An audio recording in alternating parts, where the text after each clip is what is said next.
Então, a gente dá as boas-vindas a mais uma noite da nossa atividade da palestra.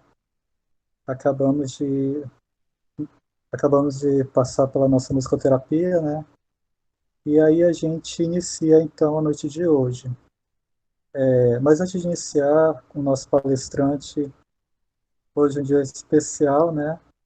Aniversário, e aí ele vem trazer o presente para a gente. Não, é ao contrário, né? Então, antes do Zérit, que vai ser o nosso palestrante de hoje, trazer a nossa palestra, a gente convida a Ana para fazer a leitura da nossa mensagem, que já está aí na tela da gente, e logo em seguida a nossa prece inicial.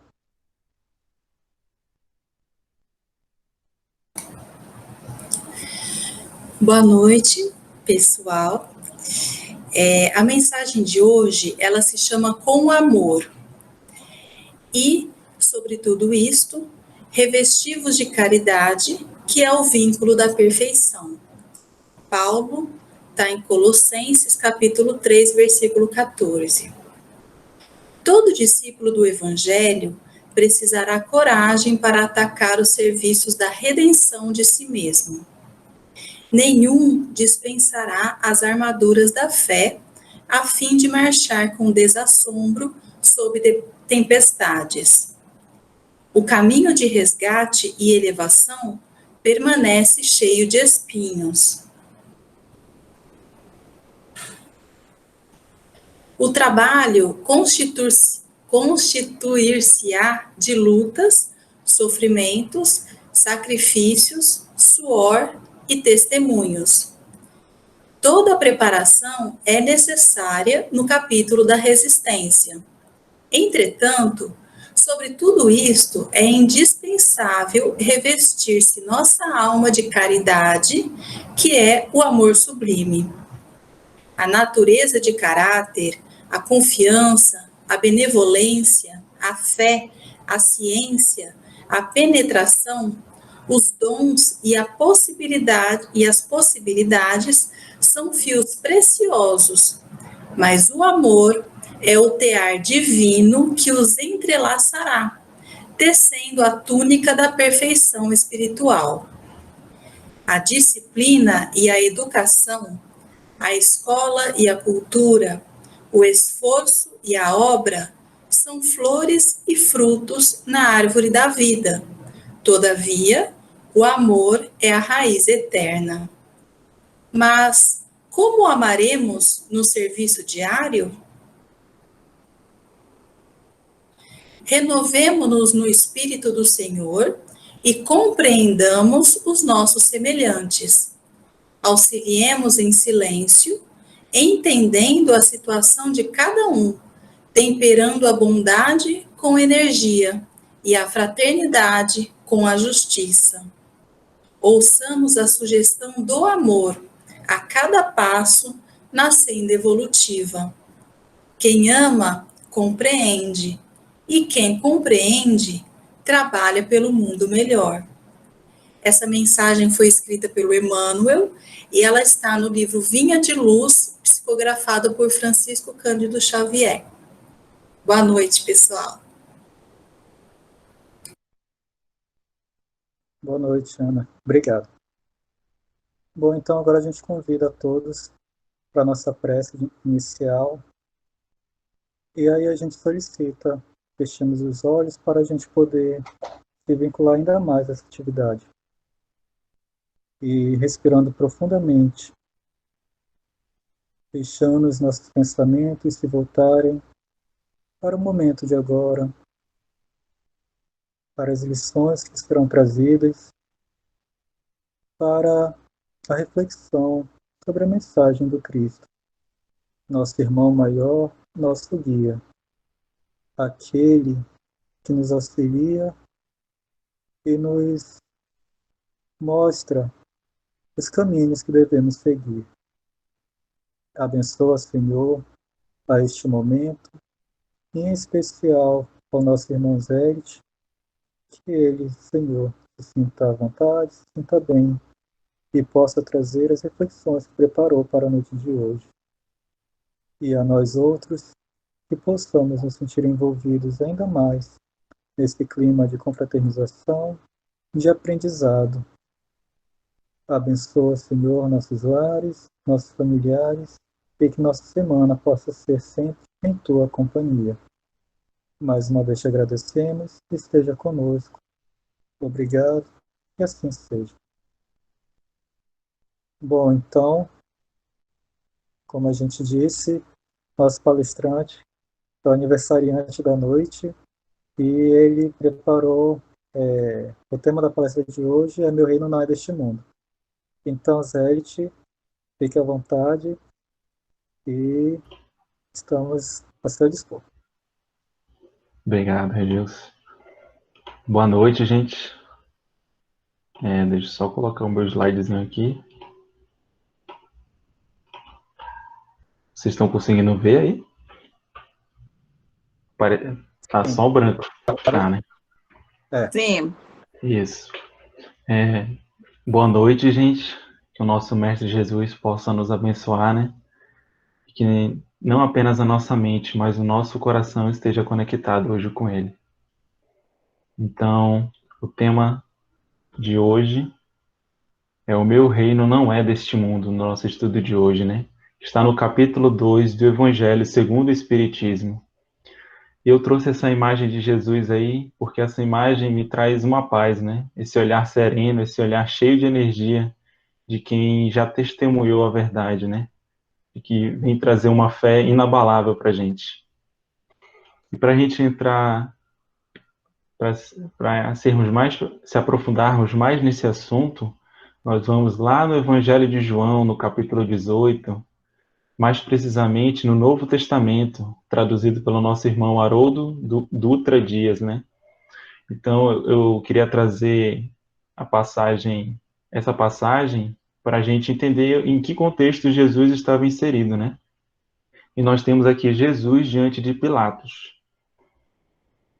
Então, conduziram Jesus de Caifás para o pretório. Era cedo, e eles não entraram no pretório para que não se tornassem impuros, mas pudessem comer a Páscoa. Então Pilatos se dirigiu para fora em direção a eles e disse: Que acusação trazes contra este homem? Em resposta, disseram-lhe: Se ele não fosse malfeitor, não te entregaríamos ele. Nesse trechinho aqui a gente já consegue perceber que os judeus naquela época tinham uma visão ainda muito rudimentar sobre a pureza, né? Porque eles levaram Jesus até o pretório.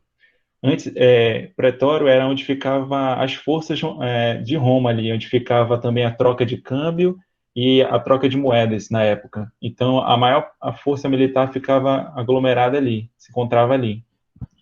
E os judeus levaram Jesus para lá e eles acreditavam que entrando naquele local, eles iam ficar impuros. Mas a pureza deles era mais ou menos assim: eu estou aqui fora puro, mas eu não me importo de levar alguém e ser crucificado, né? E mais embaixo, quando Pilatos faz a pergunta para eles, eles dizem: se Jesus não fosse malfeitor, não teríamos te entregado ele. Então, Jesus veio, na época, quebrando muitos paradigmas, né? Que eram inaceitáveis para ele, que eram coisas de outro mundo. É muito bem retratado isso na série Maria Magdalena, que tem na Netflix, que tem várias cenas, na verdade, mas a que me chamou mais atenção foi quando Jesus e Simão Pedro estavam comendo na mesa e chega Abigail, a mulher de Simão. E aí Jesus convida ela para comer junto deles, e eles ficaram espantados com aquilo, porque era inadmissível aquilo na época. Uma outra cena também é quando Jesus está ensinando marcenaria para Abigail, e Simão Pedro fica estatelado com aquela cena, porque aquilo ali não era comum na época para eles.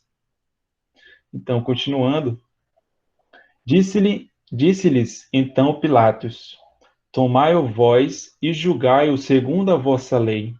Disseram-lhe os judeus: Não nos é lícito matar ninguém.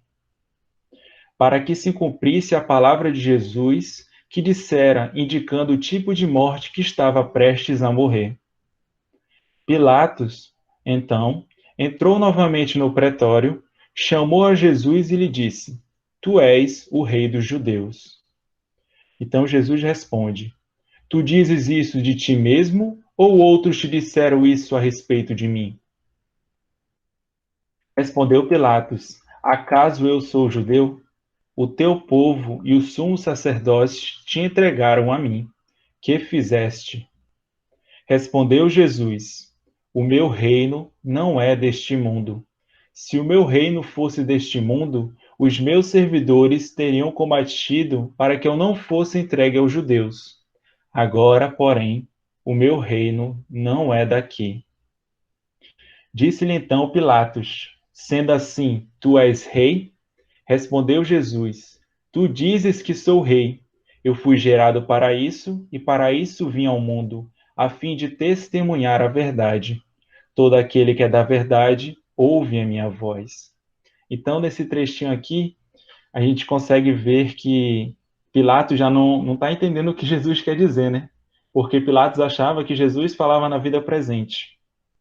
E nessa parte que Jesus dizia que o meu reino não era deste mundo, e que se o meu reino fosse deste mundo, os meus servidores teriam combatido para que eu não fosse entregue aos judeus, o que ele queria dizer? Que naquele momento, o reino dele, obviamente, não era ali. E se fosse ali, naquele momento, ele e Pilatos estariam em divergência de ideias, né? E Jesus, em nenhum momento, como eu posso dizer, se sobressai a Pilatos. Ele sempre se deixa abaixo de Pilatos. Porque como ele tem essa visão já alargada, né? Essa visão da vida futura, ele sabe que Pilatos está ali naquela posição por causa da providência divina, porque o Pai permitiu que ele estivesse ali. E Jesus, tendo essa visão, ele em nenhum momento quebra essa lei. Ele sempre se coloca abaixo de Pilatos, tanto de Pilatos como Herodes também na época. Então, seguindo, ele fala também que foi gerado para isso, e para isso ele veio ao mundo, a fim de testemunhar a verdade. O que seria esse testemunho da verdade dele? Seria porque ele, todos nós, né, a doutrina espírita explica para a gente que nós nascemos simples e ignorantes. Então, se Jesus veio testemunhar, é porque ele já passou por tudo isso que nós estamos passando agora aqui na Terra. E que ele já venceu a si mesmo, né? E agora ele está em muitos e muitos anos, séculos, como Cristo. Então ele veio mostrar e nos contar a verdade. Continuando. Diz-lhe então Pilatos, que é a verdade? Ao dizer isso, novamente saiu em direção aos judeus e diz a eles, eu não encontro nenhum motivo de condenação. É costume entre vós que eu vos solte um prisioneiro na Páscoa. Quereis então que vos solte o rei dos judeus? Gritaram então novamente, dizendo, não este, mas Barrabás. Barrabás, porém, era salteador. Então, nesse trechinho, quando Pilatos faz a última pergunta para Jesus, e ele nem espera a resposta, porque ele já não estava entendendo nada, e Jesus também ficou calado, porque percebeu que Pilatos não estava entendendo o que ele queria dizer, porque Pilatos ainda estava muito na matéria, estava muito no presente, e Jesus já era um começo do princípio da vida futura. E também mais embaixo a gente percebe que quando tem aquele ditado, né, a voz do povo é a voz de Deus, é errado, né, porque o povo escolheu Barrabás e não Jesus. Mas como nós somos espíritas, nós vamos estudar essa passagem aqui de acordo com o Evangelho segundo o Espiritismo, né? Para começarmos, a gente vai lá na questão 1018 do Livro dos Espíritos, que Allan Kardec faz a seguinte pergunta para os espíritos. Em que sentido se devem entender estas palavras do Cristo? Meu reino não é deste mundo. E os espíritos respondem. Respondendo assim, o Cristo falava em sentido figurado. Queria dizer que o seu reinado se exerce unicamente sobre os corações puros e desinteressados. Ele está onde quer que domine o amor do bem. Mas os homens ávidos das coisas deste mundo e apegados aos bens da terra, com ele não estão. Esse sobre os corações puros e desinteressados, eu acredito que seja a forma mais pura de amor, que seria também a caridade, né? E nessa parte aqui que os homens estavam muito ávidos das coisas deste mundo, que eles eram muito apegados aos bens da terra, é porque tudo foi muito gradual.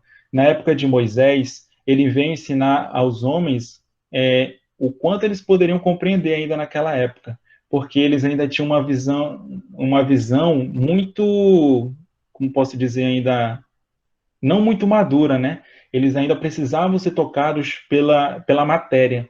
Então, quando Moisés veio ensinar para eles o que eles tinham que aprender naquela época, eles tinham uma visão muito incerta da vida futura. Eles acreditavam nos anjos, só que eles acreditavam que os anjos eram seres privilegiados da criação. Então, que eles já foram criados daquele jeito perfeito e estavam no paraíso. Só que não, né? Todos nós nascemos puros e ignorantes e vamos chegar à perfeição. Então, com a vinda de Jesus, ele já veio pincelando mais um pouco sobre a vida futura. Só que ele julgou não jogar toda a luz para a gente, né? Porque a gente não estava maduro o suficiente para aprender. E se ele jogasse toda a luz, a gente ia se cegar, a gente não ia compreender e não ia saber lidar com aquilo tudo, né? Também, e o terceiro agora, né? O Consolador prometido, como ele disse que ele não iria nos abandonar, ele mandou o Consolador prometido, que é a doutrina espírita, né? Então, entrando propriamente no Evangelho agora, nós vamos ver sobre a vida futura. O que Jesus queria dizer com aquelas palavras dele, né? No primeiro aspecto, ele veio trazer a meta e o objetivo para a nossa encarnação aqui na Terra. Porque essa deveria ser uma das nossas principais preocupações, a vida futura. Eu falei uma das principais e não a principal, né? Vamos já se aprofundar um pouco nisso mais para frente.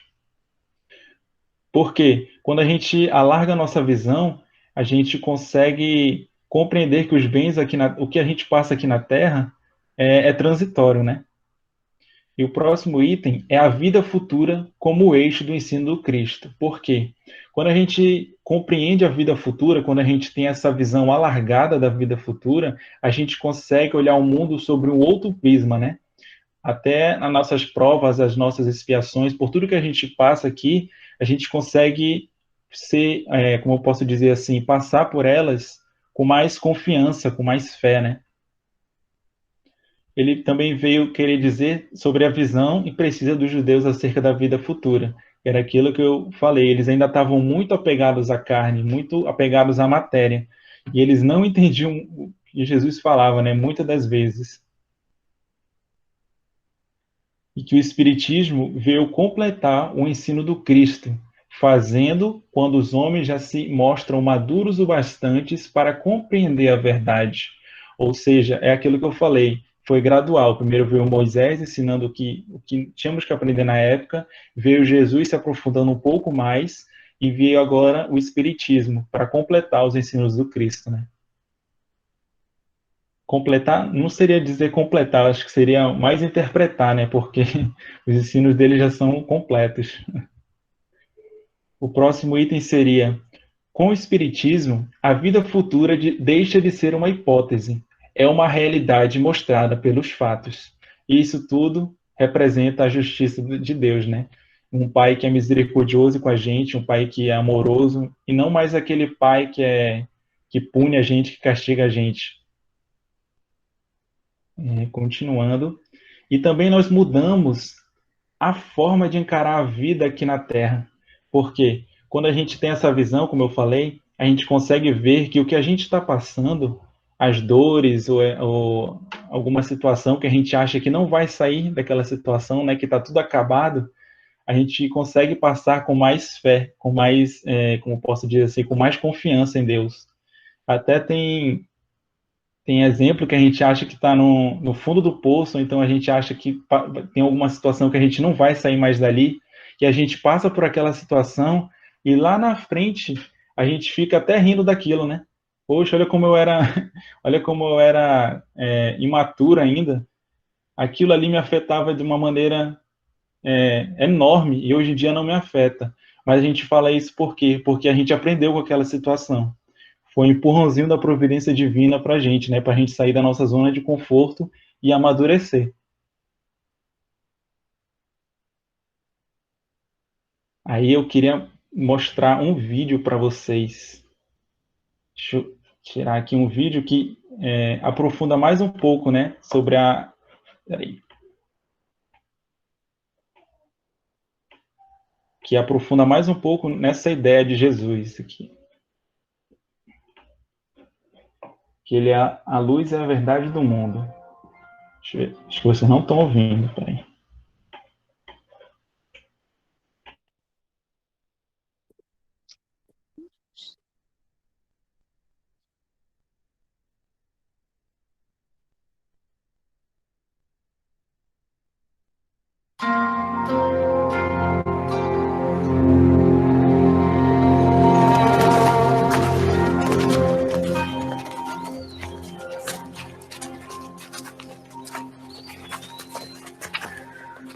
Eu sou a luz do mundo. Quem me segue não andará em trevas, mas terá a luz da vida. Tu testificas de ti mesmo. O teu testemunho não é verdadeiro. Ainda que eu testifico de mim mesmo, meu testemunho é verdadeiro. Porque sei de onde vim e para onde vou, mas vós não sabeis de onde venho, nem para onde vou. Vós julgais segundo a carne. Eu a ninguém julgo. E se na verdade julgo, meu juízo é verdadeiro, porque não sou eu só, mas eu e o Pai que me enviou. E na vossa lei está também escrito que o testemunho de 2 homens é verdadeiro. Eu sou o que testifico de mim mesmo, e de mim testifica também o Pai que me enviou. Onde está o teu pai? Não me conheceis a mim nem a meu Pai. Se vós me conhecesseis a mim, também conheceríeis a meu Pai. Eu retiro-me, e buscar-me-eis, e morrereis no vosso pecado. Para onde vou, não podeis vós vir. Vós sois de baixo. Eu sou de cima. Vós sois deste mundo. Eu não sou deste mundo. Por isso vos disse que morrereis em vossos pecados, porque se não credes que eu sou, morrereis em vossos pecados. Quem és tu? Isso mesmo que já desde o princípio vos disse. Muito tenho que dizer, julgar de vós, mas aquele que me enviou é verdadeiro. E o que dele tenho ouvido, isso falo ao mundo. Quando levantardes o Filho do Homem, então conhecereis quem eu sou. E que nada faço por mim mesmo. Mas isto falo como meu Pai me ensinou. Se vós permanecerdes na minha palavra, verdadeiramente sereis meus discípulos. E conhecereis a verdade. E a verdade vos libertará. Somos descendência de Abraão e nunca servimos a ninguém. Como dizes tu, sereis livres? Bem sei que sois descendência de Abraão, contudo procurais matar-me, porque minha palavra não entra em vós. Eu falo do que vi junto de meu pai, e vós fazeis o que também vistes junto de vosso pai. Se fosseis filhos de Abraão, faríeis as obras de Abraão. Mas agora procurais matar-me. A mim, homem que vos tem dito a verdade, que de Deus tenho ouvido. Por que não entendeis a minha linguagem? Por não poderdes ouvir a minha palavra. Vós tendes por pai ao diabo. Ele foi homicida desde o princípio, e não se firmou na verdade, porque não há verdade nele. Mas porque vos digo a verdade, não me credes. Em verdade vos digo que se alguém guardar a minha palavra, nunca verá a morte. És tu maior do que o nosso pai Abraão, que morreu? Abraão, vosso pai, exultou por ver o meu dia, e viu e alegrou-se. E viste Abraão? Em verdade vos digo, que antes que Abraão existisse, eu sou.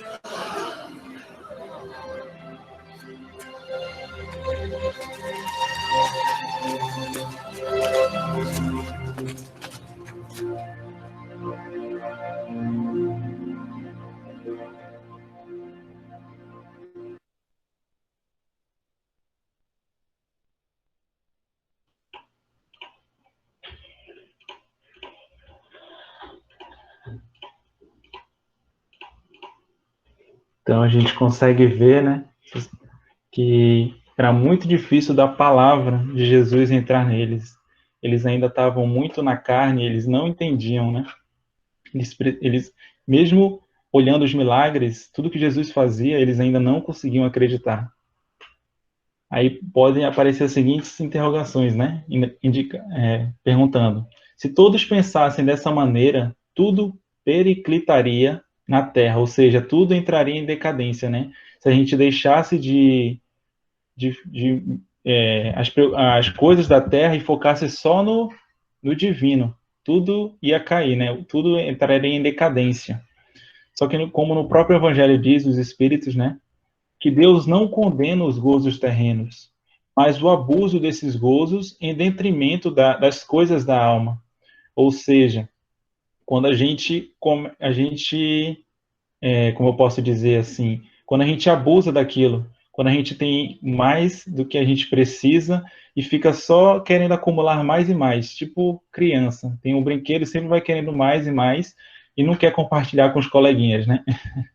Então, isso que é o abuso desses gozos. A gente foca muito no ter, mas a gente não vai levar nada disso para o outro lado, né? A gente vai levar apenas o que a gente estiver entesourando nos nossos corações. Então, o que a gente pode ver nessa passagem de Jesus? Que nós temos que nos colocar no lugar de Pilatos. Por quê? Porque ele ficava entre essa disputa entre a consciência dele e as facilidades na terra.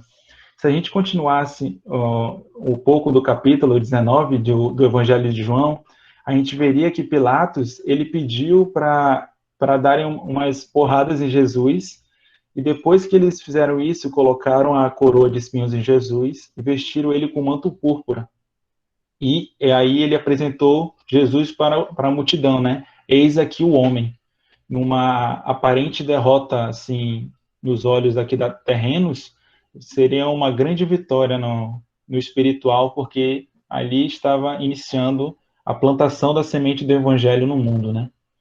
Então, depois que aconteceu essa situação, que ele apresentou o Jesus para o povo, ele fez uma pergunta para Jesus. Ele perguntou: de onde você vem, né?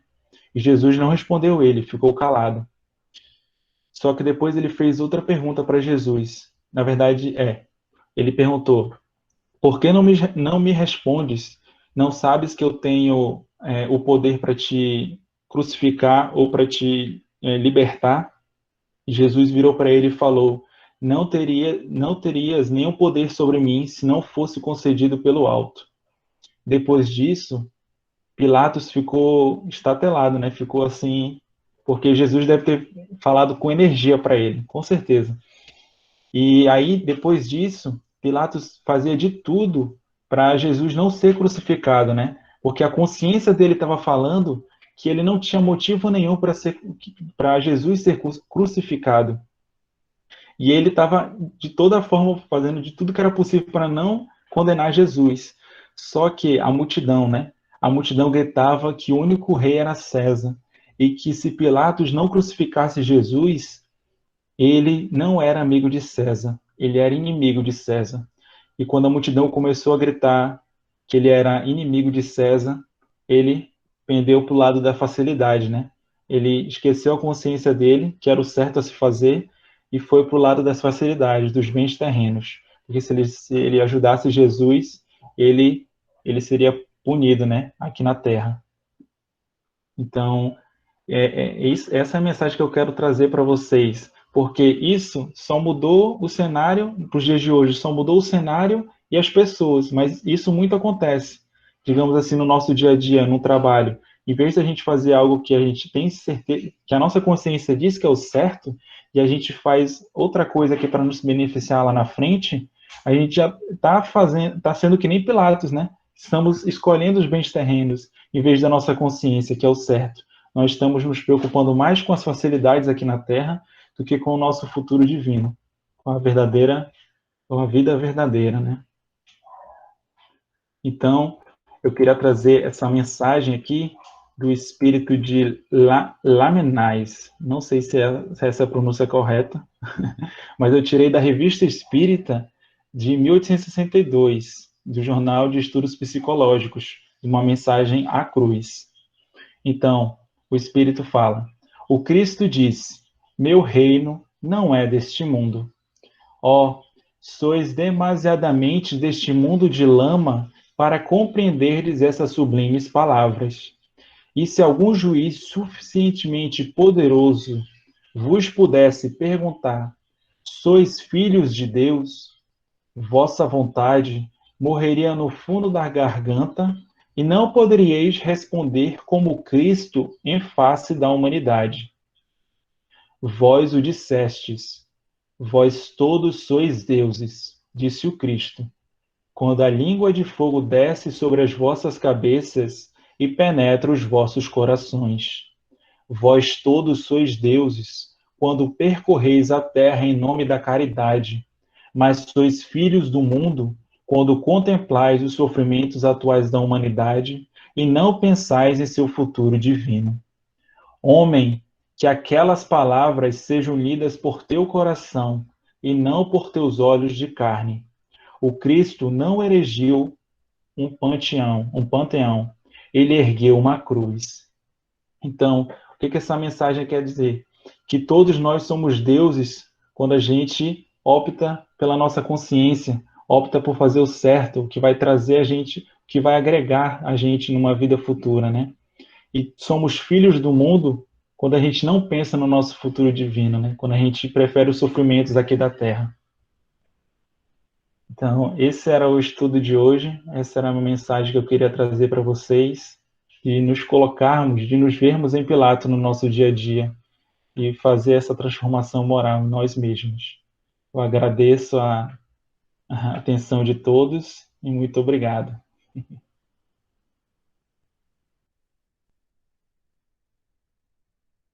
Parabéns para você nessa data querida. Muitas felicidades, muitos anos de vida. Ah! É isso aí. Fica nossos parabéns. E a gente agradece do fundo do coração, Zé, por essas reflexões, por esses esclarecimentos, né? Os detalhes que a gente muitas vezes não fica atento para essas situações de Jesus. E aí, quando ele fala que o reino dele não é desse mundo, que a gente também possa ter essa visão um pouco maior, ou seja, que a gente busque esse entendimento. O que Jesus queria falar para a gente, né? Então, muito legal esse ponto final, né, que nos traz esse entendimento, nesse sentido. E aí, então, a gente convida a todos para a nossa prece, esse momento também que a gente possa, mais uma vez, nos aproximar ainda mais uns dos outros, nos aproximar ainda mais de Jesus, dessa sintonia espiritual superior. Então, possamos fechar nossos olhos e, novamente, nos dirigindo a Ti, querido amigo Jesus, temos apenas a Te agradecer quando viestes estar conosco, nos trazendo o entendimento de que a nossa vida ela é muito mais do que esse plano material, de que nós não somos o corpo, passamos por essa experiência para adquirir conhecimento, desenvolvimento espiritual, moral, para que nossa consciência possa despertar e assim refletir as leis de Deus em nosso dia a dia, em nossos atos. Amigo Jesus, auxilia-nos, Senhor, a trilhar esse caminho em Tua companhia e que em cada momento de nossa vida possamos voltar ao nosso íntimo, à nossa consciência e nos interrogarmos se estamos seguindo certo, se estamos seguindo a vontade do Pai. Abençoa, Senhor, a cada um de nós, nossas famílias, nossos lares, e que possamos sempre te levar em cada ação do nosso dia a dia. Mais uma vez te agradecemos. Obrigado e que assim seja. Bom, gente,